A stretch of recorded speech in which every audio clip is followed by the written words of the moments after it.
రండి, ఈ యొక్క ఉదయకాల సమయంలో ఆరాధనలోకి మనం వ్యక్తిగతమైన ఆరాధనలోకి ప్రవేశించే మునుపు ప్రభు యొక్క లేఖన భాగంలో నుండి కొన్ని మాటలు జ్ఞాపకం చేసుకుందాం. పరిశుద్ధమైన బైబిల్ గ్రంథం నుండి ప్రకటన గ్రంథము 4వ అధ్యాయం 1వ వచనం. ప్రకటన గ్రంథము 4వ అధ్యాయం 1వ వచనం అందరం కలిసి చదువుదాం. ప్రకటన గ్రంథము 4వ అధ్యాయం 1వ వచనం. ఈ సంగతులు జరిగిన తర్వాత నేను చూడగా, అదిగో పరలోకమందు ఒక తలుపు తెరవబడినను, మరియు నేను మొదట వినిన స్వరం బోరధ్వనిలో నాతో మాట్లాడగా వింటిని. ఆ మాట్లాడిన వాడు, ఇక్కడికి ఎక్కి రమ్ము, ఇక మీదట జరగవలసినవి నీకు కనపరిచేదనని. కాబట్టి దేవుని యొక్క వాక్యాన్ని చూసినట్టయితే ఒక మాట రాయబడుతూ వచ్చింది. బైబిల్లో మనం చూస్తూ వస్తున్నాం. ప్రకటన గ్రంథం 4వ అధ్యాయం 1వ వచనంలో ఏమని రాయబడుతూ వచ్చింది? మొదటి స్వరం వంటి స్వరము బోరధ్వనిలో నాతో మాట్లాడగా నేను వింటిని అని యోహాను మాట్లాడుతూ వస్తున్నాడు. మొదటి స్వరము ఎప్పుడు వినబడింది? ప్రభు దినమందు. తర్వాత ఆత్మావశుడై ఉన్నప్పుడు మొదటి స్వరం అన్నది వినబడిన అనుభవాన్ని మనం చూస్తున్నాం. ఇప్పటికే ఆత్మావశుల గురించి చాలా వర్తమానాలు మనం ధ్యానిస్తూ వచ్చాం. ఈ వారంతో ఆత్మావశుడు గురించి కంప్లీట్ చేస్తాం. కొత్త అనుభవంలోకి వచ్చే వారం నుండి కంటిన్యూ అవుదాం. లేదంటే ఈ వారం కూడా వచ్చే వారం కూడా ఆత్మావశుడు గురించి కంప్లీట్ చేసుకుని నూతన మందిరంలోకి వెళ్తాం. కాబట్టి క్రొత్త అనుభవం గురించి ధ్యానిద్దాం. సరే, ఇక్కడ మనం చూసినట్లయితే ఒక మాట రాయబడింది. ప్రకటన గ్రంథం 1వ అధ్యాయం 10వ వచనంలో ప్రభు దినమందు ఆత్మావశునే ఉండగా, అంటే ప్రభు దినమందు ఆత్మావశునే ఉండగా మొదటి స్వరాన్ని విన్న అనుభవాన్ని మనం చూస్తూ వస్తున్నాం. మొదటి స్వరం ఎప్పుడు విన్నాడు? ప్రభు దినమందు ఆత్మావశుడై ఉన్నప్పుడు మొదటి స్వరాన్ని విన్నాడు. ఇక్కడ మనం జాగ్రత్తగా గమనించినట్లయితే గత వారం కూడా ఒక ఆత్మావశుని యొక్క నోటి నుండి పలుకుతున్న మాటలు మనం చూస్తూ వస్తున్నాం. ఈ వారం చూసినట్టయితే ఒక ఆత్మావశుడైన వ్యక్తి నోట నుండి, లేదా ఒక ఆత్మావశుడైన వ్యక్తి నోటి నుండి వస్తున్న మాటలు, ఒక ఆత్మావశుడైనటువంటి వ్యక్తి నోటి నుండి వస్తున్న మాటలు మనం చూసినట్టయితే బైబిల్లో కొన్ని విషయాలు ఉన్నాయి. వాటిల్లో మొదటి మాటను మనం జ్ఞాపకం చేసుకోక మునుపు ప్రభు నడిపింపు కొరకే చిన్న ప్రార్థన. మమ్మల్ని మిక్కిలికి ఎక్కువగా ప్రేమించిన ప్రియ పరలోకపు తండ్రి, పరిశుద్ధుడైన దేవా, మీకు స్తోత్రములు. ఈ సమయంలో తండ్రి కొన్ని మాటల వాక్యం ధ్యానించబోతున్న సాయం చేయండి. దాసుడు కన్నా యజమానుడి వైపు చూస్తున్నట్లు, దాసుడు కన్నా యజమానురాల వైపు చూస్తున్నట్లు మా కన్నులు మీ వైపు ఎక్కిస్తున్న మీరే సహాయం గురించి మహిమ పొందండి. దయచేసి నీ ప్రజల పక్షాన నీకున్న దయ చొప్పున దయతను జ్ఞాపకం చేసుకుని నాతో మాత్రం మీరు మాట్లాడండి. నాకున్న మెండనప్పుడు కానీ ఇంకా ప్రభు ఏవైతే బలహీనతలు ఉండే తల కానీ ఆ బలహీనతలన్నింటిని కూడా తొలగించండి. మీరే మీ ఆత్మ ద్వారా వాడుకోండి. దేవా, నా బలహీనతలు ఈరోజు పరిచర్లు ఎక్కడ అడ్డు రాకుండా కాపాడండి తండ్రి. మీరే కనికరించమని మీరే కృప చూపించండి. బలహీనతలను తీసివేసి బలహీనతల్లో మీ శక్తి పరిపూర్ణం చేసి నన్ను బలపరచమని, ఆరోగ్యవంతులు చేయమని, బలహీనత తొలగించమని ప్రార్థన చేస్తున్నాం. వచ్చిన ప్రజలందరూ బట్టి స్తోత్రాలు. రావాల్సిన వారిని త్వరబడి తీసుకురండి. మధ్య మార్గంలో సకాలం నడిపించండి. మందిరం పనుల్లో కూడా మీరు తోడుకోనండి. ఈ రీతిలో తండ్రి ఈరోజు ఈ కూడికి అంత దీవించి నాతో మాత్రం మీరు మాట్లాడండి. వర్తమానం ద్వారా, ఈ యొక్క ఆరాధన వర్తమానం ద్వారా ప్రభా మేము మిమ్మల్ని ఎట్లా మహింపరచాలో, ఎట్లా ఆరాధించాలో మీరు మాకు బయలుపరిచి శత్రు సిగ్గు మీకు మహింకరంగా వాడుకుని మాతో మాట్లాడి అక్కడ తీర్చమని దేవా, ఈరోజు మందిరం పనులన్నింటిలో కూడా తోడుకోనమని సహాయం చేయమని ప్రార్థిస్తూ మీ చిత్తమును అనుగ్రహించి మహిమ పొందమని ఈ వాక్యం ధ్యానిస్తుండగా తెరవబడిన ఆకాశం మాకు అనుగ్రహించి ఆకాశం మెప్పి ప్రజలంతా విస్తారమని పరిశుద్ధాత్మను అభిషేకించి నాతో మాతో మీరు మాట్లాడి శత్రు సిగ్గు మీకు మహిమ తెచ్చుకుని మాతో మాట్లాడి అక్కడ తీర్చమని ప్రభువైన యేసుక్రీస్తు ప్రభు వారి యొక్క పరిశుద్ధమైన నామం పేరిట విశ్వాసంతో స్తుతించి ప్రార్థించి అడిగి పెట్టుకుంటున్నాం తండ్రి, ఆమేన్. కాబట్టి దేవుని యొక్క వాక్యాన్ని జాగ్రత్తగా గమనించినట్లయితే ప్రియులారా, బైబిల్లో ఒక మాటను మనకు జ్ఞాపకం చేసుకుంటూ వస్తున్నాం. ఏమని రాయబడుతూ వచ్చిందంటే, మొదటి స్వరం వంటి స్వరం విన్నానని యోహాను గారు ప్రకటన గ్రంథం 4వ అధ్యాయం 1వ వచనం రాస్తున్నాడు. మొదటి స్వరం ఎప్పుడు విన్నాడంటే ప్రకటన గ్రంథం 1వ అధ్యాయం 10వ వచనంలో ప్రభు దినమందు ఆత్మావశుడై ఉన్నప్పుడు మొదటి స్వరాన్ని విన్నాడు. సరే, ఒక ఆత్మావశుడైన వ్యక్తి గురించి చాలా విషయాలు మనం ధ్యానిస్తూ వచ్చాం. ఈ వారం కూడా చూసే మాట ఏంటంటే, ఒక ఆత్మావశుడైన వ్యక్తి నోటి నుండి పలుకుతున్న మాటలు, లేదా నోటి నుండి వస్తున్న మాటలు. ఒక ఆత్మావశుడైన వ్యక్తి నోటి నుండి వస్తున్న మాటలు ఏమిటంటే బైబిల్లో కొన్ని విషయాలు చూడొచ్చు. రండి, దాంట్లో మొదటి మాట మొదటి సమూయేలు గ్రంథం 24వ అధ్యాయం.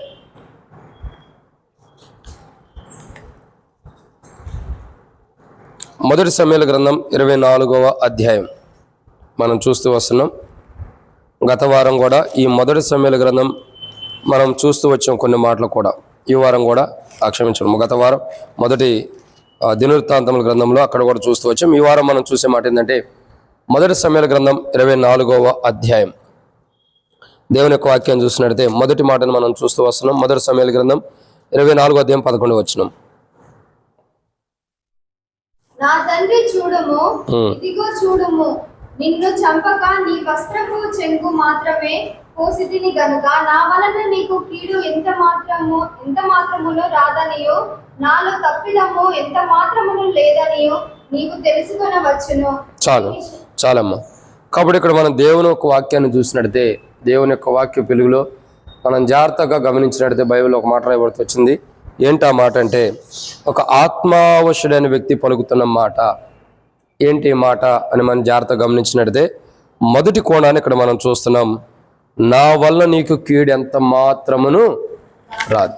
అంటే మనం చూస్తున్నటువంటి మాట ఏంటంటే, నా వలన నీకు కీడు ఎంత మాత్రమును రాదు అని దేవుని యొక్క వాక్యములో ఒక ఆత్మావశుడుగా చేయబడిన వ్యక్తి, అంటే దేవుని ఆత్మ కలిగి దేవుని ఆత్మతో, ఆత్మవశుడు అంటే మన ఆత్మ దేవుని ఆత్మతో ఏకీభవించి కలిసిపోవటం అని అర్థం. దేవుని ఆత్మలో లీనమైపోవటం అని అర్థం. దేవుని ఆత్మలో నిమగ్నమైపోయి ఉండటం అని అర్థం. కాబట్టి ఒక ఆత్మావశుడు అంటే మన ఆత్మ దేవునిలో కలిసిపోవటం అని అర్థం. కాబట్టి ఇక్కడ దేవుని యొక్క వాక్యాన్ని జాగ్రత్తగా చూసినట్లయితే ఒక ఆత్మావశుడుగా ఉన్నటువంటి వ్యక్తి, అంటే దేవుని ఆత్మతో తన ఆత్మని కలిపి వేసుకున్నటువంటి దావీదు రాజు ఏమని పలుకుతున్నాడంటే, నా వలన నీకు కీడు ఎంత మాత్రమును రాదు. కాబట్టి నా వల్ల నీకు కీడు ఎంత మాత్రము రాదు అంటే సౌలు అనుకుంటున్నాడు కదా, దావీదు రాజు వల్ల ఏదో కీడు జరుగుతుంది, దావీదు రాజు వల్ల ఏదో కీడు రాబోతుంది, దావీదు రాజు వల్ల తనకేదో కీడు జరిగిద్ది అనుకుంటున్నాడు. అంటే సౌలు యొక్క మనస్తత్వం, సౌలు యొక్క ఆలోచన ఎలాంటివంటే పరిసయ్యులు శాస్త్రులు లాంటివి. ఎలాంటి ఆలోచనలు? పరిసయ్యులు శాస్త్రులు లాంటివి. పరిసయ్యులు శాస్త్రులు లాంటి వారు ఎలా ఉంటారు? యేసు ప్రభువారు ఈ లోకంలో ఉన్నప్పుడు, యేసు ప్రభువారు ఈ లోకంలో జీవిస్తున్నప్పుడు పరిసయ్యులు శాస్త్రులు ఏం చేస్తూ వచ్చారు? యేసు ప్రభువారి గురించి, మరి ఆయన వల్ల మనకేదో నష్టం జరుగుతుంది, ఆయన అన్ని మంచి కార్యాలు చేస్తున్నాడు, మంచి పనులు చేస్తున్నాడు, కాబట్టి ఆయన ద్వారా మనకేదో నష్టం వచ్చింది, మన పేరు పోయిద్ది అని చెప్పని ఏం చేస్తూ వచ్చారు? యేసు ప్రభువారిని చంపడానికి, యేసు ప్రభువారు కీడు చేయడానికి ప్రయత్నిస్తూ వచ్చారు. అయితే ఇక్కడ బైబిల్ చెప్పేటటువంటి ఒక మాట ఏంటంటే, నా వలన నీకు ఎంత మాత్రమును కీడు లేదు, కీడు జరగదు.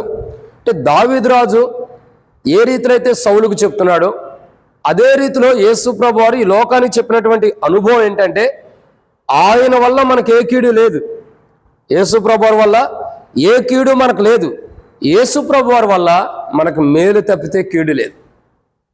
ఏం లేదండి, కీడు లేదు. యేసు ప్రభువారి వల్ల మనకు మేలే కానీ కీడు అన్నది లేదు.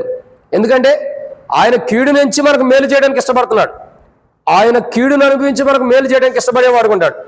అందుకే దావీదు రాజులో యేసు ప్రభువారి యొక్క స్వభావం ఉందని ఎందుకు అంటున్నామంటే ఇదే కారణం. యేసు ప్రభువారు సౌలు ఎంత నష్టం చేసినా, సౌలు ఎంత కీడు చేసినా, సౌలు ఎంత హాని చేస్తున్నా, సౌలు దావీదు రాజుకి నెమ్మది లేకుండా, మనశ్శాంతి లేకుండా, నిద్ర లేకుండా, ఇంకా సంతోషంగా భోజనం చేయకోకుండా అలాంటి అనుభవంలో సౌలు అతనికి నెమ్మది లేని జీవితానికి, దావీదుకి నెమ్మది లేని జీవితాన్ని చేస్తున్నప్పటికీ దావీదు రాజు అయితే, అంటే సౌలు ఎన్ని పన్నాగాలు బన్ని, ఎన్ని కుయుక్తులతో దావీదు రాజు పట్ల జరిగించినప్పటికీ దావీదు రాజు అయితే ఏ మాత్రమును కూడా సౌలుకి కీడు చేయాలన్న ఆలోచన లేదు. నిజంగా ఒక ఆత్మావశుడైన వ్యక్తి, ఆత్మావశుని యొక్క వ్యక్తి నోటి నుండి పలుకుతున్న మాటలు ఏంటి తెలుసా? ఏ మాత్రమును నేను నీకు కీడు చేయను. యేసు ప్రభువారు కూడా ఆయన ఈ లోకంలో ఉన్నప్పుడు పరిసయ్యులు శాస్త్రులు ఆయనకి కీడు చేయాలనుకున్నారు, కానీ ఆయన ఏ మాత్రమును కీడు చేయడానికి ఇష్టపడలే కదా. యేసు ప్రభువారిని సిలువ వేసినప్పుడు కూడా యెరూషలేము కుమార్తెలు అక్కడ ఉండి ఏడుస్తున్నప్పుడు అంటాడు, యెరూషలేము కుమార్తెలారా నా కోసం ఏడవకుడి, మీకోసం, మీ పిల్లల కోసం ఏడవడి అంటాడు. అంటే నన్ను సిలువ వేశారని చెప్పని సిలువ వేసిన వారిని దూషించలేదు, సిలువ వేసిన వారిని గాయపరచలేదు, సిలువ వేసిన వారిని తిట్టలేదు, సిలువ వేసిన వారిని శపించలేదు. మరి ఏం చేశాడు? తండ్రి వీరేమి చేస్తున్నారు, వీరెరుగురు కనుక వీరిని క్షమించు. అంటే యేసు ప్రభువారి యొక్క స్వభావం ఒక ఆత్మావశుడిలో ఉంటుంది. ఒక ఆత్మావశుడైన వ్యక్తి నోట నుండి వస్తున్న మాట ఏం తెలుసా? నేను నీకు ఏ మాత్రమును కీడు చేయను. అది యేసు ప్రభువారి యొక్క స్వభావం. ఎదుటి వ్యక్తి కీడు చేయనటువంటి మనస్తత్వం యేసు ప్రభు వారి యొక్క స్వభావం ఇది మొదటి మాట. రెండవ విషయాన్ని చూద్దాం రండి. దేవుని యొక్క వాక్యాన్ని చూసినట్టు రెండో మాట రండి. మొదటి సమూయేలు గ్రంథం 24వ అధ్యాయం 11వ వచనం. మొదటి సమూయేలు గ్రంథం 24వ అధ్యాయం 11వ వచనం.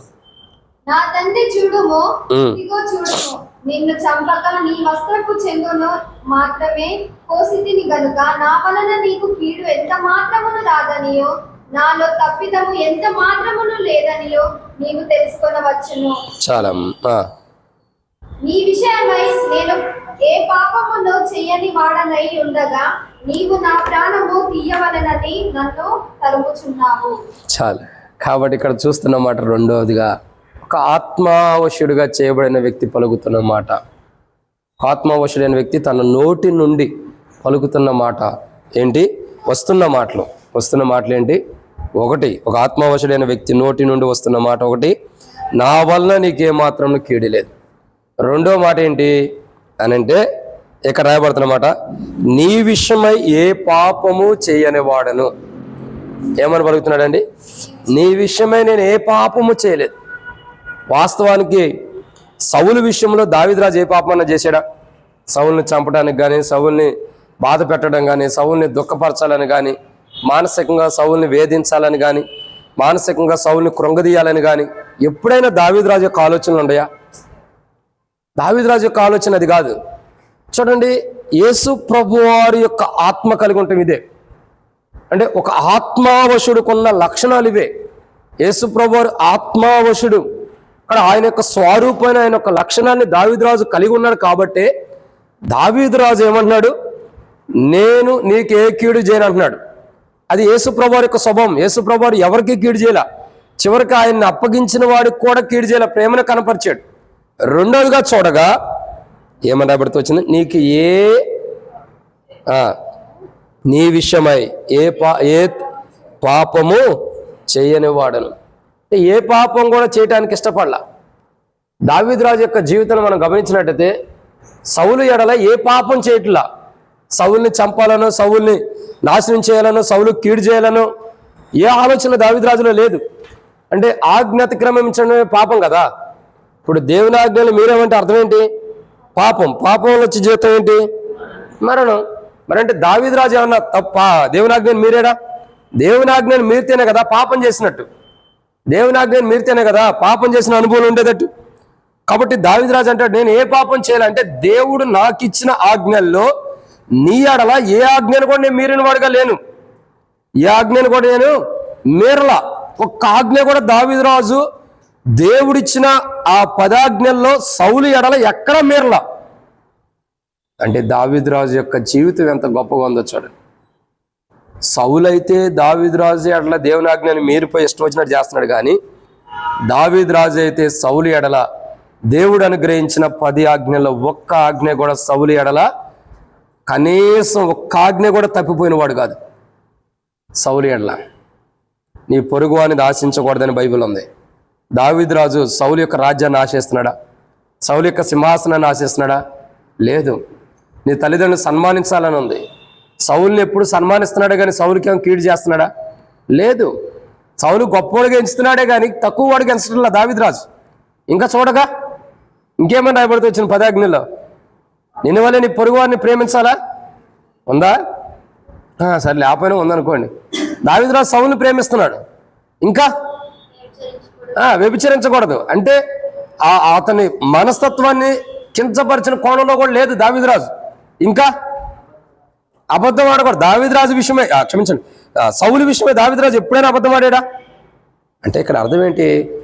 దావీదురాజు 10 ఆజ్ఞలు సౌలు జీవితంలో నెరవేరుస్తున్నాడు, కానీ సౌలు అయితే ఏ ఒక్క ఆజ్ఞ కూడా నెరవేర్స్తలా. దావీదుని చంపాలనుకుంటున్నాడు, దావీదు కొన్ని ఆశీర్వాదాలు పోగొట్టాలని ఆలోచిస్తున్నాడు.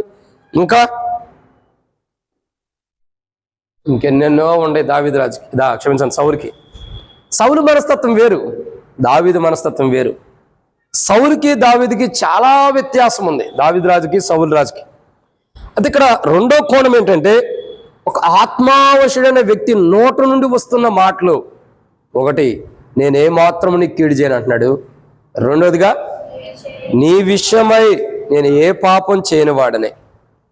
చూడండి, పరిసయ్యులు శాస్త్రులు ఇంకా అనేక మంది ప్రజలు కూడా యేసు ప్రభువుని సిలువేయండి అని అంటున్నారు.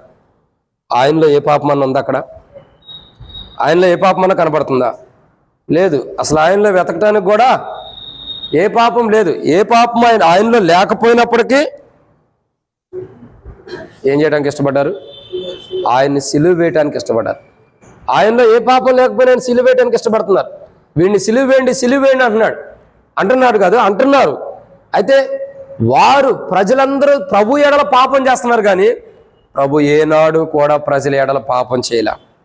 ప్రభు ఏనాడు ప్రజల ఎడల పాపం చేసిన వాడు కాదు, ప్రభు ఎడలే ప్రజలు పాపం చేస్తున్నారు. ఒక ఆత్మావశుడైన వ్యక్తి అంటున్నాడు, నీ విషయమై ఏ పాపము చేయని వాడను. మన కొరకు ఆయన ఏ పాపం చేయలా, మనకు పాపం చేయలేదు ఆయన. కానీ ఆయన గొప్పతనాన్ని, ఆయన ఔన్నత్యాన్ని ప్రజలు తెలుసుకోలేక ఆయన మీద దురాలోచన కలిగి ఆయన్ని సిలువ వేస్తూ వచ్చారు. కానీ ఆయనైతే ఏ పాపము మన ఎడల చేయని వాడిగా మనకు మేలు చేసిన వాడుకుంటూ వచ్చాడు. ఎన్నోమాట? రెండు. ఒక ఆత్మావశుడైన వ్యక్తి నోటి నుండి వస్తున్న మాట, ఒకటి, నేను నీకు ఏ కీడు చేయను అంటున్నాడు. రెండు, నీ విషయమై నేను ఏ పాపం చేయని వాడని అంటున్నాడు. అంటే సౌలు విషయమై దావీదు రాజు అసలు ఒక్క పాపం కూడా చేయలే. పాపాలన్నీ సౌలే చేస్తున్నాడు, కానీ దావీదు రాజు ఒక్క పాపం కూడా చేయలే. మనమంతా సౌలు లాంటి వారు. పాపాలు మనం చేస్తాం. యేసు ప్రభు వారు ఏ పాపం చేయని వాడు గుండి మన పాపాలు తీసేయడానికి ఇష్టపడుతున్నాడు. అందుకొరకే కలువరిశిలో మన కొరకే ప్రాణం పెట్టి చనిపోయి తిరిగి లేచాడు. ఇది రెండో మాట. మూడో మాటను చూసినట్లయితే మొదటి సమూయేలు గ్రంథం 24వ అధ్యాయం 10వ వచనం. మొదటి సమూయేలు గ్రంథం 24వ అధ్యాయం 10వ వచనం. ఆలోచించుము, దినమున యెహోవా నిన్ను ఎలాగు గుహలో నా చేతికి అప్పగించెనో అది నీ కళ్ళారా చూచితివే. కొందరు నిన్ను చంపుమని నాతో చెప్పినను నేను నీ యందు కనికరించి ఇతడు యెహోవా చేత అభిషేకము నొందిన వాడు గనుక నా ఏలిన వాణ్ణి చంపనని నేను చెప్పుతిని. అదే ఏం చేశాడండి? మూడో మాట ఏమని పలుకుతున్నాడు? యెహోవా చేత అభిషేకం నొందిన వాణిని చంపను. అప్పుడు ఒక ఆత్మావశుడైన వ్యక్తి నోటి నుండి వస్తున్న మాటలు ఏంటంటే, ఎన్నో మాట ఇది? మూడోదిగా ఏమని పలుకుతున్నాడు? యెహోవా చేత అభిషేకము నొందిన వాణ్ణి నేను చంపను. కాబట్టి ఈరోజు మనం దేవుని యొక్క వాక్యాన్ని చూసినట్టయితే, దేవుని యొక్క లేఖన భాగాలు మనం జాగ్రత్తగా చూసినట్టయితే, యెహోవా చేత అభిషేకము నొందిన వాణిని నేను చంపను. ఇక్కడ ఈరోజు మనం దేవుని యొక్క వాక్యం మనకు తెలియపరచబడుతున్న మాట ఏంటంటే, దేవుని ద్వారా అభిషేకం నొందిన వాడిని నేను చంపనని దావీదు రాజు సౌలు విషయమే అంటున్నాడు. సౌలు అయితే ఆ మాట అంటలేదు, కానీ సౌలు అయితే అభిషేకించిన వాడిని చంపడానికి ఇష్టపడుతున్నాడు. సౌలు ఏం చేస్తున్నాడు?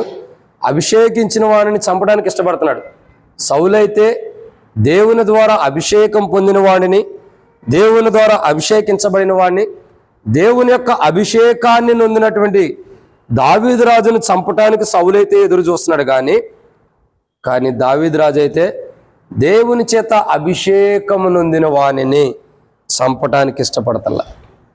ఎంత గొప్ప కార్యమో చూడండి. దేవుని ద్వారా అభిషేకం నొందినటువంటి వ్యక్తిని చంపడానికి ఇష్టపడతల్లా. అతని నోటి నుండి వస్తున్న మాటలు చూడండి. ఒకటేమంటున్నాడు?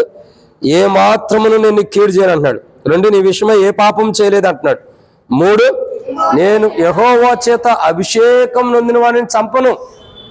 నేను చంపమని అనేకులు నాకు ఆజ్ఞాపిస్తున్నారు. సౌలు దొరికాడు కదా, నువ్వు చంపే అని చెప్పి అనేకులు నాకు ఆజ్ఞాపిస్తున్నారు. అనేకులు నాకు చెబుతున్నారు, సౌలు నీ చేతికి చిక్కాడు కదా, సౌలు నీకు సమీపంగా ఉన్నాడు కదా, నువ్వు చంపే అని అనేకులు నన్ను వేధిస్తున్నారు, లేదా నాకు సమీపంగా ఉంటున్నారు. అనేకులు చంపేయమంటున్నారు నిన్ను, కానీ నేనైతే చంపను. యెహోవా చేత అభిషేకం నొందిన వాడిని నేను ఎన్ని గొప్ప మాటలు మాట్లాడుతున్నాడు దావీదు రాజు. ఒక ఆత్మావశుడైన వ్యక్తి నోటి నుండి వస్తున్న మాటలు ఇవి. నేనేమాత్రమును నీకు కీడు చేయను అంటున్నాడు. నీ విషయమై నేను ఏ పాపం చేయలేదు అంటున్నాడు. మూడోదిగా యెహోవా చేత అభిషేకం నొందిన వాడిని చంపను. ఇది బైబిల్లో రాయబడిన మాట. యెహోవా చేత అభిషేకం నొందిన వాడిని నేను చంపనని దావీదు రాజు తీర్మానం చేసుకుంటే దావీదు రాజు యొక్క అనుభవంలో ఉన్నటువంటి దేవుని ప్రజలు, ఆనాడు యెరూషలేములో ఉన్నటువంటి దేవుని ప్రజలైన వారు ఏం చేస్తూ వస్తున్నారు? ఏం చేస్తున్నారండి? యేసు ప్రభువాన్ని చంపడానికి ఇష్టపడుతున్నారు. వాస్తవానికి బైబిల్ ఏమంటుంది? యెహోవా చేత అభిషేకించబడిన వాడిని నేను చంపను. అంటే దేవుని ద్వారా అభిషేకించబడిన వ్యక్తిని, దేవుని ద్వారా అభిషేకించబడినటువంటి వ్యక్తిని నేను చంపనని దావీదురాజు తీర్మానం చేసుకుంటే, దావీదురాజు యొక్క వంశంలో ఉన్నవారు కానీ, దావీదురాజు యొక్క అనుభవంలో ఉన్నటువంటి ఇశ్రాయేలు ప్రజలు కానీ ఏం చేస్తూ వచ్చారు? యెహోవా చేత అభిషేకించబడినటువంటి అభిషేక్తుని చంపేశారు. యేసు ప్రభువారు అంటే అర్థం ఏంటి? యేసు క్రీస్తు అంటే క్రీస్తు, యేసు అంటే రక్షకుడు, క్రీస్తు అంటే అభిషేక్తుడు. అంటే దేవుని ద్వారా అభిషేకించబడిన అభిషేక్తుడు, మనల్ని అభిషేకించేవాడు.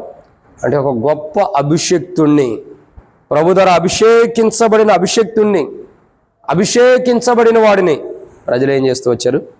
చంపేశారు. కానీ బైబిల్ ఏమంటుంది? యెహోవా చేత అభిషేకించబడిన వారిని చంపను. దావీదురాజు తీర్మానం అది. దేవుని ద్వారా అభిషేకించబడిన వాడిని నేను చంపను అని దావీదురాజు తన నోటి ద్వారా వస్తున్న మాటలు మనం వింటున్నాం. కానీ ప్రజలు ఏం చేస్తూ వచ్చారు?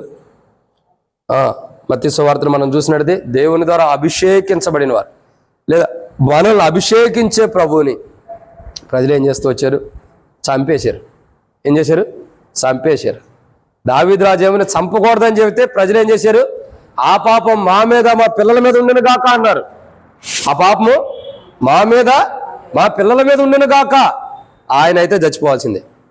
అంటే యెహోవా చేత అభిషేకించిన వానిని చంపేస్తున్నారు ప్రజలు. కానీ దావీదురాజు అంటాడు, యెహోవా చేత అభిషేకం నొందిన వాని నేను చంపను. ఇదన్నమాట 3. ఇక 4 విషయాన్ని చూద్దారండి. మొదటి సమూయేలు గ్రంథం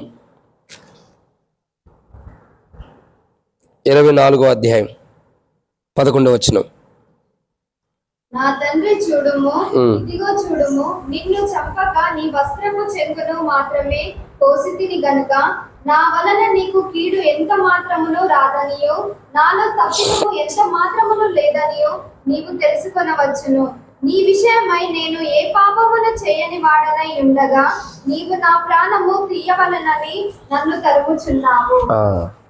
కాబట్టి ఇక్కడ రాయబడిన 4వ మాట ఏంటి? 4వ మాట, మొదటిగా ఒక ఆత్మవశుడైన వ్యక్తి, అంటే దేవుని ఆత్మతో ఒక ఆత్మను లీనం చేసుకున్న వ్యక్తి, దేవుని ఆత్మలో విలీనమైపోయినటువంటి ఆత్మ కలిగిన వ్యక్తి పలుకుతున్న నోటి నుండి వస్తున్న మాట 1, నా వలన నీకు కీడు లేదు.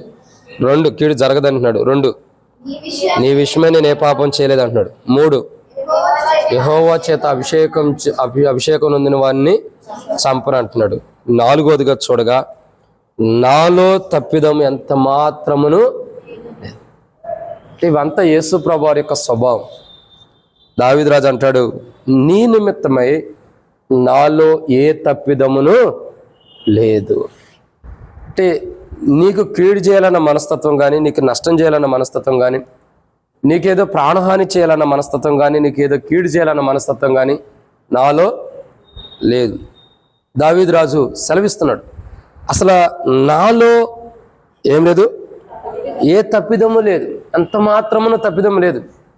అంటే నేనేదో నీ ఎడల తప్పిదము చేస్తున్నాను, నేనేదో నీ ఎడల తప్పులు చేస్తున్నాను, నేనేదో నీ ఎడల పొరపాటు చేస్తున్నా, నేనేదో నీ ఎడల కీడు చేస్తున్నాను నువ్వు అనుకుంటున్నావేమో. అసలు అట్లాంటి ఆలోచన ఏం లేవు. నేను నీ ఎడల ఏ తప్పిదము చేయట్లేదని దావీదురాజు అంటున్నాడు. నాలో ఏ తప్పిదము లేదని అంటున్నాడు దావీదురాజు కదా. నాలో ఏ తప్పిదము లేదంటున్నాడు. ఈ మాట యేసు ప్రభువారు కొత్త నిబంధనలో చెబుతూ వచ్చాడు. ఏమని పలుకుతూ వచ్చాడు? నాలో పాపం ఉందని మీలో ఎవరు స్థాపించగలరు? అంటే ఆయన ఏ తప్పిదము, ఆయనలో తప్పిదము ఉందని ఎవరైనా చూపించగలరా? ఆయనలో పాపం ఉందని కానీ, ఆయన తప్పు చేసేయడానికి కానీ, ఆయన పొరపాటు చేసేయడానికి కానీ ఎవరైనా చూపించగలరా? లేదు. అందుకే బైబిల్ అంటుంది కదా, నాలో పాపం ఉందని మీరు ఎవరు స్థాపించగలరు? దావీదురాజు కూడా అదే చెబుతున్నాడు, నేను నీ ఎడల ఏ తప్పిదము చేయలా, నీ నిమిత్తమై నేను అసలు ఏ పాపం చేయలా, నాలో నీ విషయమై పాపం లేదు, ఏ తప్పిదము కూడా నేను చేయనివాడు అంటే ఒక ఆత్మావశుడైన వ్యక్తి, అంటే తన ఆత్మని దేవుని ఆత్మతో లీనం చేసుకున్నటువంటి వ్యక్తి, ఆ వ్యక్తి నోటి నుండి వస్తున్న మాటలు ఏంటంటే 4వ మాట, నాలో ఏ తప్పిదమును లేదు నీ నిమిత్తమై. నీ నిమిత్తమై నేను ఏ తప్పిదము చేయలే, నీ నిమిత్తమై ఏ తప్పిదము కూడా చేయటానికి కూడా నేను ఇష్టపడలేదు, ఏ తప్పిదము నేను చేయలేదని దావీదు రాజు సెలవిస్తూ వస్తున్నాడు. ఏ తప్పిదము లేదు. యేసు ప్రభువారు కూడా ఏ తప్పిదములు చేయలే, అంటే ఏ తప్పులు కానీ ఏ పొరపాట్లు కానీ ఏ పాపము కానీ యేసు ప్రభువారు చేయలే. ఈ లోకంలో ఆయన ఏ తప్పిదములు చేయకపోయినా ఆయన మీద నేరములు మోపారు, ఆయన మీద తప్పిదములు మోపారు. ఆయన తప్పు చేసిన వాడికి ఎంచుతూ వచ్చారు, ఆయన పాపం చేసిన వాడికి ఎంచుతూ వచ్చారు. ఆయనైతే ఏ తప్పిదము చెయ్యని వాడిగా ఏం చేస్తూ వచ్చాడు, ఈ లోకంలో జీవిస్తూ వచ్చాడు. అదే జీవితం ఆయన ఏ అనుభవం ఉన్నాడో అనుభవాన్ని దావీదు రాజు యొక్క జీవితంలో మనం చూస్తున్నాం. దావీదు రాజు యొక్క జీవితం అంటే ఒక ఆత్మావశుడైన వ్యక్తి నోటి నుండి వస్తున్న మాటలు. ఒకటి, నీకేమాత్రమును నా వల్ల నీకు కీడు ఎంత మాత్రం ఉండదు అంటున్నాడు. 2, ఏమన్నాడు, నీ విషయమై ఏ పాపం చేయలేదు అంటున్నాడు. 3, యెహోవా చేత అభిషేకం నొందిన వాడిని నేను చంపనంటున్నాడు. 4, నాలో ఏ తప్పిదమును నీ గురించి లేదు, నీ నిమిత్తమై నాలో ఏ తప్పిదమును లేదని ఒక ఆత్మావశుడైన వ్యక్తి నోటి నుండి వస్తున్న మాటలు. ఎదుటి వ్యక్తి నిమిత్తమై తనలో ఏ తప్పిదము లేని వాడుకుంటూ వచ్చాడు. అదే యేసు ప్రభువారి యొక్క జీవితం, యేసు ప్రభువారి యొక్క స్వభావం. యేసు ప్రభువారు ఎదుటి వ్యక్తుల నిమిత్తమై ఏ తప్పిదము లేకుండా ఏ తప్పు చేయని వాడుకుంటూ వచ్చాడు. ఇదన్నమాట 4. 5వ విషయాన్ని చూద్దానండి. 5వ మాటను మనం చూసినట్టయితే దేవుని యొక్క వాక్యంలో 1 సమూయేలు గ్రంథం 24వ అధ్యాయం 11వ వచనం. 1 సమూయేలు గ్రంథం 24వ అధ్యాయం 11వ వచనం. నా తండ్రి చూడుము, ఇదిగో చూడుము, నిన్ను చంపక నీ వస్త్రపు చెంగును మాత్రమే కోసితిని గనుక నా వలన నీకు కీడు ఎంత మాత్రము రాదనియో నాలో తప్పిదము ఎంత మాత్రమును లేదనియో నీవు తెలుసుకొనవచ్చును. నీ విషయమై నేను ఏ పాపమును చెయ్యని వాడనై ఉండగా నీవు నా ప్రాణము తీయవలనని నన్ను తరుముచున్నావు. నీవు నా ప్రాణము తీయవలనని తరుముచున్నావు. ఓ రకంగా చెప్పాలంటే దావీదు రాజు యొక్క ప్రాణం తీయాలని ఎదురు చూస్తూ ఉన్నాడు. ఎవరు? సౌలు. ఇదే దావీదు రాజు పలుకుతున్నాడు. దావీదు రాజు యొక్క నోట నుండి పలుకుతున్న ఒక ఆత్మావశుడైన వ్యక్తి నోటి నుండి వస్తున్న మాటలు ఏంటంటే 5వదిగా, నీవు నా ప్రాణమును తీయజూచుచున్నావు. నా ప్రాణం తీయాలని నన్ను తరుముచున్నావు, నా ప్రాణం తీయవాలని నన్ను తరిమేవాడుకుంటున్నావు. కానీ నేనైతే నీ ప్రాణం తీయాలని చూస్తల్లా, నేనైతే నీ ప్రాణం తీయాలని చూస్తల్లా.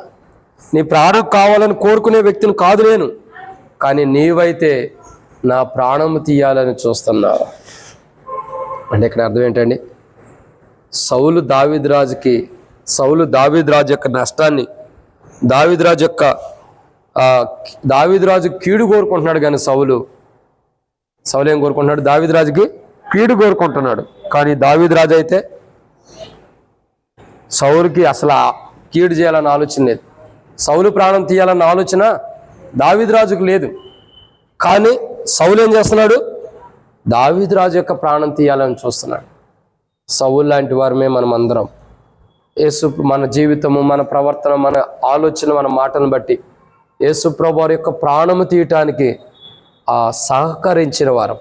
ఆనాడు సౌలు మరి చూసినట్టయితే అపోస్తలుల కార్యం 7వ అధ్యాయం చివరిలో సౌలు ఏ రీతిలో స్టెఫెనీ యొక్క చావుకు సమ్మతించాడో అలా యేసు ప్రభువారి యొక్క చావుకి సమ్మతించినటువంటి వారు. అంటే మన ప్రవర్తన, మన ఆలోచనలు, మన ఉద్దేశాలు, మన క్రియలను బట్టి అలా ఆయన మరణాన్ని సమ్మతించిన వారు ఉంటున్నాం. ఆయన మరణించడానికి సమ్మతించిన వారు, ఆయన చంపడానికి సమ్మతించిన వారు ఉంటాం. కానీ యేసు ప్రభువారు అయితే మనం ఆయన్ని చంపడానికి చూసినా, ఆయన చంపుతున్న యేసు ప్రభువారు ఏమంటున్నాడు? తండ్రి, వీరేమి చేయుచున్నారో వీరు ఎరుగురు గనుక వీరిని క్షమించు. ఎంత గొప్ప మాట! అంటే మనం ఆయన్ని చంపాలని చూసినా, మనం ఆయన ప్రాణాన్ని తీయాలని చూస్తున్నా, ఆయనైతే తండ్రి వీరేమి చేస్తున్నారో వీరు ఎరుగురు కనుక వీరిని క్షమించమన్నారు. అది యేసు ప్రభు వారి యొక్క స్వరూపం. ఒక ఆత్మావశుడైన వ్యక్తి నోటి నుండి వస్తున్న మాటలు, యేసు ప్రభు వారి యొక్క అనుభవంతో కూడిన మాటలు. ఏంటి ఆ మాటలు అంటే, నువ్వు నా ప్రాణం తీయచూచున్నావు కానీ నేను నీ ప్రాణం తీయను, నువ్వు నా ప్రాణం కావాలని కోరుకుంటున్నావు కానీ నేను నీ ప్రాణం తీయడానికి ఇష్టపడతలా. అంటే ఒక ఆత్మావశుడైన వ్యక్తి తన నోటి నుండి వస్తున్న మాటలు చూడండి ఎంత గొప్పగా ఉండే. అంటే ఒక ఆత్మావశుడైన వ్యక్తి తన ప్రాణాన్ని తాను కోల్పోవడానికి ఇష్టపడతాడు కానీ ఎదుటి వ్యక్తి ప్రాణాన్ని తీయటానికి ఏమాత్రమును కూడా ఇష్టపడడు. ఒక ఆత్మావశుడైన వ్యక్తి అలాంటి వాడే. చూడండి, పేతురు యేసు ప్రభు వారితో పాటు ఉన్నప్పుడు గెత్సెమనే తోటలో యేసు ప్రభు వారిని పట్టుకున్నప్పుడు, ప్రజలు బంట్రోతులు వచ్చి యేసు ప్రభు వారిని పట్టుకున్నప్పుడు, ఆ పట్టుకున్న వాని యొక్క బంట్రోతుల్లో ఒకని యొక్క చెవిని ఏం చేస్తాడు యేసు ప్రభు వారు? తెగ నరుకుతాడు. ఆ చెవిని తెగ నరకంగానే ఆ చెవి ఊడిపోయింది. అదే పేతురేగా నరికేది, యేసు ప్రభు వారు కాదు, పేతురు. యేసు ప్రభు వారిని పట్టుకోవడానికి వచ్చిన బంట్రోతుల్ని పేతురు ఏం చేస్తాడు? చెవి నరికేస్తాడు. అది యేసు ప్రభు అంటాడు, కత్తి పట్టిన వాడు కత్తితోనే పోతాడు కాబట్టి ఆ కత్తిని వరలో పెట్టి అంటాడు. ఆ తెగిపోయిన చెవిని ఏం చేస్తాడు? తీసుకుని అతికేస్తాడు. అంటే ఆయన ప్రాణం తీయచూచేవాడు కాదు, ప్రాణం పోసేవాడు ఆయన. ఎవరు? యేసు ప్రభు వారు. ప్రాణం తీసేవాడు కాదు, ప్రాణం పోసేవాడు యేసు ప్రభు వారు. అయ్యా నా బిడ్డ చచ్చిపోతుంది, వెళ్ళిపో బ్రతుకుతుంది. శతాధిపతి వచ్చి అంటున్నాడు, నా దాసుడు ఇలా ఉన్నాడు, లేదా నా పనివాడు ఇలా ఉన్నాడు, అనారోగ్యంతో ఉన్నాడంటే, అయ్యా నువ్వు రావసరలా, మాట మాత్రం సెలవిస్తే చాలు స్వస్థతను అందుతాడు. అంటే ప్రాణం పోయే స్థితిలో ఉన్న వారికి ప్రాణాన్ని, జీవాన్ని ఇస్తున్నాడు. ఆయన ప్రాణం పోయే వారికి ప్రాణమునిస్తున్నాడే కానీ, ప్రాణం పోస్తున్నాడే కానీ ప్రాణం తీసే స్వభావం ఆయనలో లేదు. ఆయనలో ఉందా? లేదు. దావీదు రాజు యొక్క జీవితంలో యేసు ప్రభు వారి యొక్క అనుభవంలోకి దావీదు రాజు వస్తున్నాడు. ఒకప్పుడు ప్రాణం తీసేవాడే, ఒకప్పుడు ప్రాణం తీసే అనుభవం కలిగిన అటువంటి అనుభవాలు ఉండొచ్చు.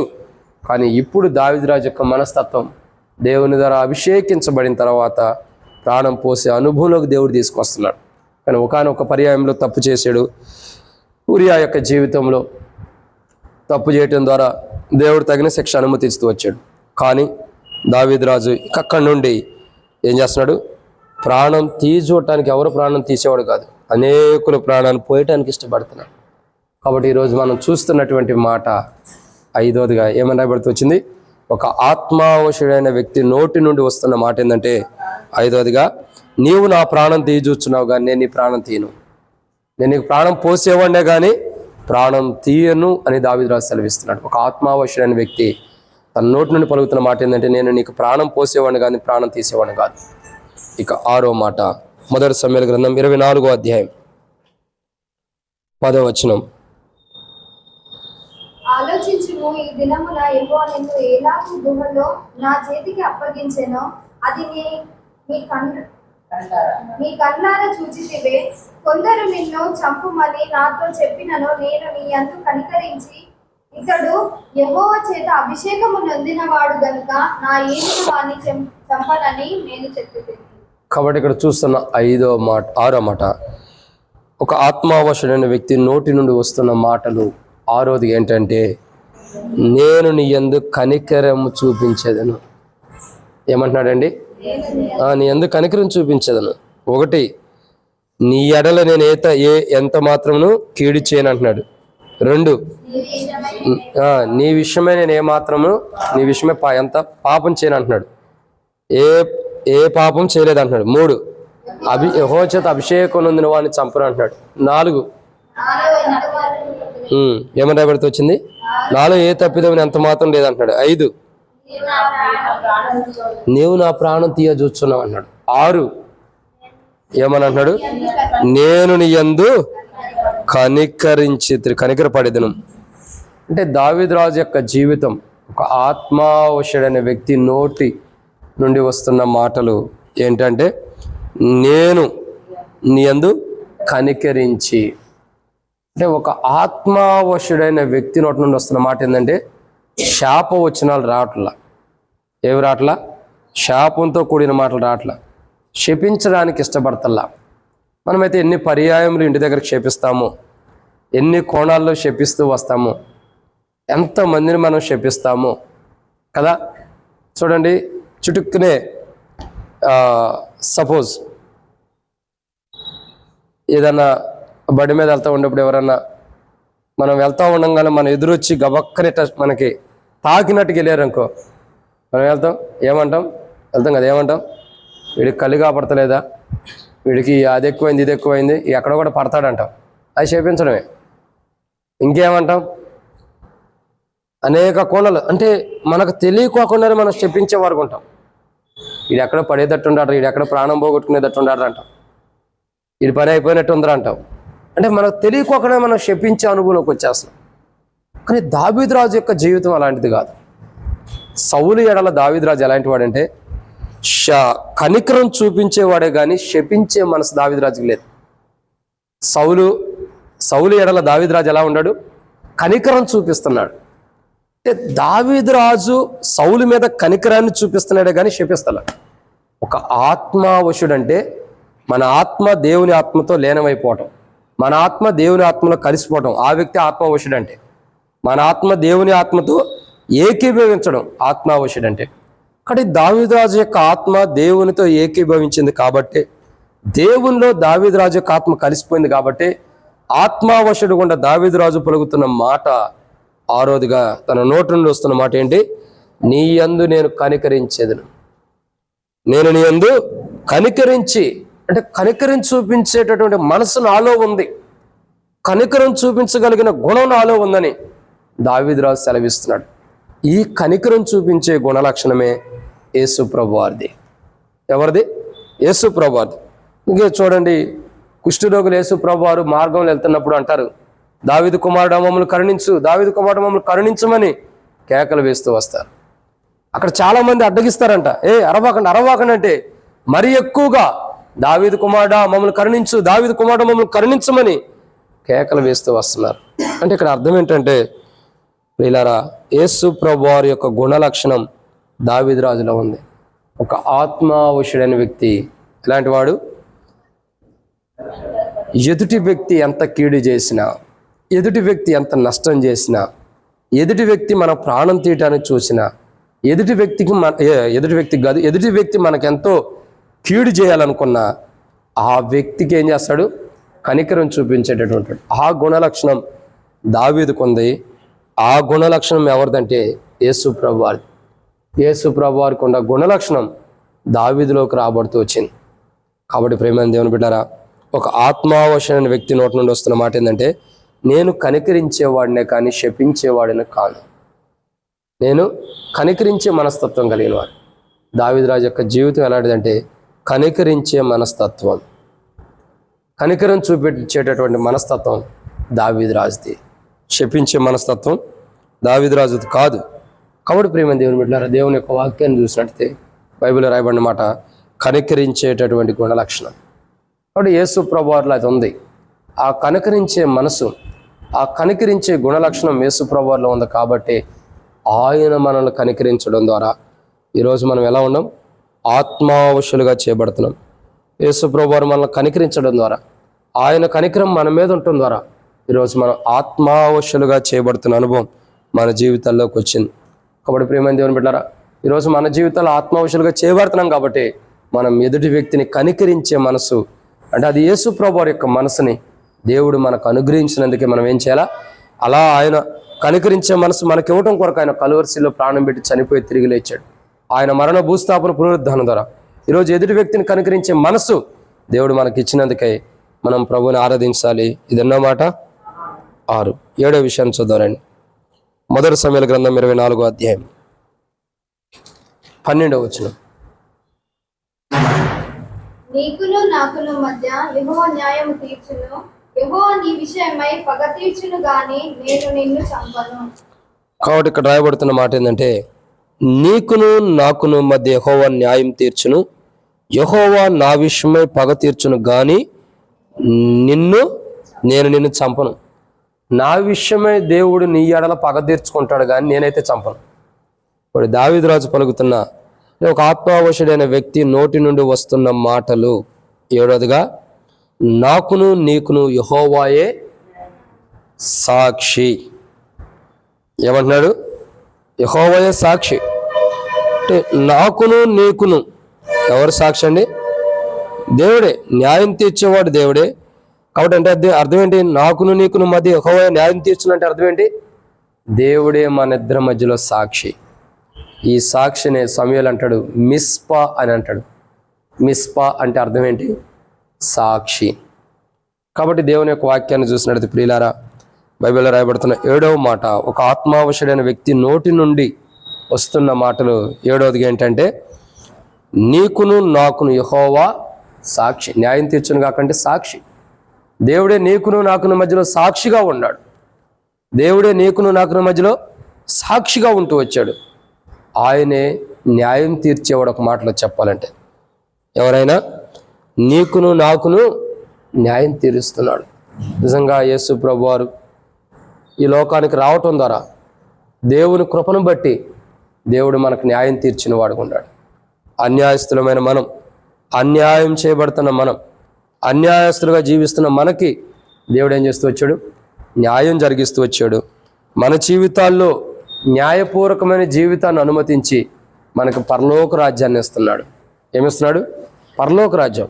కాబట్టి ఇక్కడ మనం చూస్తున్న 7వ మాట ఏంటంటే, నీకును నాకును యెహోవాయే సాక్షి అని పలికిన, అంటే న్యాయం తీర్చును. ఒక ఆత్మావశుడైన వ్యక్తి నోటి నుండి వస్తున్న మాటలు ఏంటంటే, దేవుడే నీకును నాకును న్యాయం తీర్చును. అంటే ఇక్కడ దావీదు రాజు సౌలు ఏదో నష్టం చేస్తున్నాడు. సౌలు దావీదు రాజు కీడు కోరుకుంటున్నాడు. సౌలు దావీదు రాజుకి నష్టం చేయాలనుకుంటున్నాడు. సౌలు దావీదు రాజు ప్రాణం తీయాలనుకుంటున్నాడు. అయినా దావీదు రాజు ఏమంటాడు? దేవుడే నీకు నాకు మధ్యలో న్యాయం తీర్చును గాక. అంటే దావీదు రాజు పగ తీర్చుకోవడానికి ఇష్టపడతల్లా. దావీదు రాజు ఏం చేయట్లేదండి? పగ తీర్చుకోవడానికి ఇష్టపడతలా. బైబిల్ ఏముంది? పగ తీర్చుకొనుట నా పని అంటాడు ప్రభు. పగ తీర్చుకొనుట నా పని. ఎవరి పని? దేవుని పని. కానీ మనమే పగ తీర్చేసుకుంటాం, మనమే పగ తీర్చుతాం. కానీ బైబిల్ ఏమంటుంది? పగ తీర్చుకొనుట. అదే కదా దావీదు రాజు కూడా అంటాడు. ఏమంటున్నాడు? క్షమించండి, 1 సమూయేలు గ్రంథం 24వ అధ్యాయం 12వ వచనంలో, యెహోవా నా విషయమై పగ తీర్చును గాని. అంటే పగ తీర్చేది ఎవరు? దేవుడే. తీర్పు తీర్చేది ఎవరు? దేవుడే. నీకును నాకును మధ్యలో తీర్పు జరిగించేది ఎవరు? దేవుడే. అంటే పగ తీర్చుట దేవుని పని. నేను నీ మీద పగబట్టను, నీ ఎడల పగ తీర్చుకునే స్వభావం నాకు లేదు. ఏమంటున్నాడండి? నీ మీద పగబట్టాల్సినంత అవసరం నాకు లేదు. నువ్వు నా ప్రాణం తీయాలనుకుంటున్నావు, నా నష్టాన్ని కోరుకుంటున్నావు, నా కీడును కోరుకుంటున్నావు, నాకు హాని రావాలని కోరుకుంటున్నావు, నా ప్రాణం పోవాలని కోరుకుంటున్నావు. నువ్వు ఎన్ని నష్టాలు నాకు జరగాలని కోరుకున్నా నేనైతే పగ తీర్చుకోను నీ మీద. యేసు ప్రభువారి యొక్క మనస్తత్వం అంటే ఇదే. యేసు ప్రభువారి యొక్క మనస్తత్వం అంటే ఇదే. నువ్వు నాకు ఎంత కీడు చేయాలనుకున్నా, నువ్వు నాకు ఎంత నష్టం చేయాలనుకున్నా, నువ్వు నాకు ఎంత కీడు చేయాలనుకున్నా, నువ్వు నాకు ఎంతగా నా ప్రాణం తీయాలని ఎదురు చూస్తున్నా, నేనైతే నీకేమాత్రమును కీడు చేయను. ఎందుకంటే నీకును నాకును మధ్య దేవుడే న్యాయం తీరుస్తాడు. అబ్బా, ఎంత గొప్ప స్వభావం కలిగి ఉన్నాడు. ఒక చంపేవాడు ఒక ప్రాణం తీయాలని ఎదురు చూస్తున్నాడు, నెమ్మది లేకుండా చేస్తున్నాడు, కలవరం తీసుకొస్తున్నాడు, టెన్షన్స్ తీసుకొస్తున్నాడు, ఇంకా సమృద్ధిగా భోంచేయకుండా చేస్తున్నాడు, మనశ్శాంతిగా తినేటట్టు లేకుండా చేస్తున్నాడు. మరి ఇన్ని కార్యాల్లో సౌలు చేస్తున్నప్పటికీ సౌలు నిమిత్తమై ఒక ఆత్మావశమైన వ్యక్తి నోటి నుండి వస్తున్న మాట ఏంటి తెలుసా? ఏమంటున్నాడు? నీకును నాకును దేవుడే న్యాయం తీరుస్తాడు. నేనైతే నీ ఎడల ఏ తప్పు చేయనే కీడు చేయను. పగ తీర్చుకున్నట్టు నా పని కాదు, నేను పగ తీర్చుకునే పని నాది కాదు, దేవుడిదే పగ తీర్చుకోవటం. కాబట్టి సౌలు ఎలాంటి దుర్మార్గపు జీవితాన్ని కలిగి ఉన్న దావీదు రాజు అయితే పగ తీర్చుకున్నట నా పని కాదు, మరి ఎవరిది? దేవునిదే. అనేక పర్యాయములు మనకు నచ్చని వారి గురించి, మనం అంటే ఇష్టపడని వారి గురించి, మనకెవరైతే ఇష్టం ఉంటారో, మనకెవరైతే కష్టంగా ఉంటారో, ఎవరైతే ఇష్టంగా ఉంటారో వారి గురించి మనం పగ తీర్చుకుంటాం. అర్థమవుతుందండి? వారు మంచి చెప్పినా దాంట్లో చెడు ఎత్తుకుంటాం. వాళ్ళు ఎంత మంచి కోణంలో ప్రవర్తించినా దాంట్లో చెడు జీవితాన్ని ఎత్తుక్కుంటూ వస్తాం. అంటే మనం అంటే ఇష్టపడిన వాళ్ళలో మనం లోపాలు ఎత్తుకుంటాం. అని దావీదురాజు అలా కాదు. దావీదురాజు సౌలు యొక్క లోపాలు ఎత్తుక్కోవాలా. ఏం చేస్తున్నాడు దావీదురాజు? నేనైతే పగ తీర్చుకునే స్వభావం నాకు లేదు. అది యేసు ప్రభువారి యొక్క మనస్తత్వం. అంటే యేసు ప్రభువారి యొక్క గుణలక్షణం అదే, యేసు ప్రభువారి యొక్క స్వభావం అదే. పగ తీర్చుకోవటం యేసు ప్రభువారి పని కాదు. ప్రేమించడం, కనికరించడం, జాలి చూపించడం, దయ చూపించడం, అక్కరకు చేర్చుకోవడం, దగ్గరకు చేర్చుకోవడం, వారికి ఆశ్రయ దుర్గముగా ఉండటం యేసు ప్రభువారి యొక్క గుణలక్షణం. అది దావీదురాజులో ఉంది, కానీ సౌల్లో యేసు ప్రభువారి యొక్క గుణలక్షణం లేదు. చూడండి, దావీదు రాజు రాజే, సౌలు రాజే, యేసు ప్రభువారు దావీదు రాజులు యేసుక్రీస్తు ప్రభువారు యూదులకు రాజు అని రాయబడుతూ వచ్చింది. అంటే ఆయన రాజే. ఒక రాజులో ఉండాల్సిన గుణలక్షణాలు ఏంటనేది ఇద్దరు రాజులు చూపించారు బయటికి. దావీదు రాజు చూపించాడు, యేసు ప్రభువారు రాజే కాబట్టి ఆయనే చూపించాడు ఒక రాజుకు ఉండాల్సిన గుణలక్షణాలు. కానీ సౌలుకి రాజుకు ఉండాల్సిన గుణలక్షణాలు లేవు కాబట్టి దారి తప్పి ఏదో అంటారు చూసారా, ఏమంటారంటే ఏదో అదృష్టం కొద్ది నువ్వు ఎంత తోడు అయ్యావు కానీ లేకపోతే నీ స్థితి ఏంది అని అంటారు చూసారా. ఒకసారి మనం అంటాం వాళ్ళు ఏదో అదృష్టం బాగుండి ఏదో లోకల్ అంటారు నక్క తోక దొక్కాడు అందుకే ఎట్ అయిపోయాడు అని చెప్పి అంటారు. సరే, నక్కలో కుక్కలు మనకు వద్దులే కానీ మనం చూస్తున్నాం నీ అదృష్టం కొద్దీ నువ్వు ఎంత గొప్పవాడు అయ్యావంటాం, అదృష్టం కొద్దీ నువ్వు ఆస్తిపరుడివి ధనవంతుడి అయ్యావంటాం. ఏదో దేవుడు కృపను బట్టి నీ ఎలా దేవుడు కనికరించాడు కాబట్టి నువ్వు ధనవంతుడి అయ్యావంటాం. కానీ అదే రీతిలో సౌలు కూడా రాజయ్యింది. ఏదో అదృష్టం కొద్దో దేవుడు కనికరించబట్టు ఎట్టాగో రాజయ్యాడు అంతే తప్పక రాజయ్యే గుణలక్షణం అసలు సౌల్లో ఒక్కట్లేదు. ఏ మాత్రమును కూడా సౌల్లో రాజుగా ఉండే గుణలక్షణాలు ఒక్కట్లేదు. మళ్ళీ దావీదు రాజులో ఉన్నాయి. ఎందుకని? ఈ దావీదు రాజే యేసు ప్రభువారి యొక్క గుణలక్షణాలు కలిగి ఉన్నాడు. సౌలు అది లేదు.